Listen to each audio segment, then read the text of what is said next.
Pak ditë para ardhjes së 11 majit, Dibrani Rahim Spahiu, i cili njihet si një makineri votash ndër Ilindas, ka futur në punë motorët, si gjithmonë me produkt financimi parat publike për të siguruar vota për zgjedhje.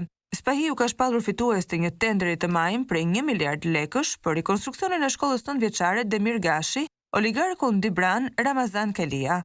Tenderi është shënuar me flamur të kuq për shkelje të barazisë në tender, pasi të gjitha kompanitë e tjera pjesëmarrëse janë skualifikuar nga procedura e prokurimit për motive qesharake.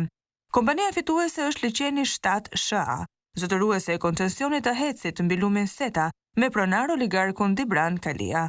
Tenderi është përcaktuar për Kalin. Nëse hedhim një sy arsyeve të skualifikimit të kompanive të tjera pjesëmarrëse në garë, tenderi është formuluar me kritere fituese për kompaninë e oligarkut Dibran, i njohur si financuesi i Partisë Socialiste, një ndër klientët e vjetër përfitues të tenderave publik në miliarda lekë.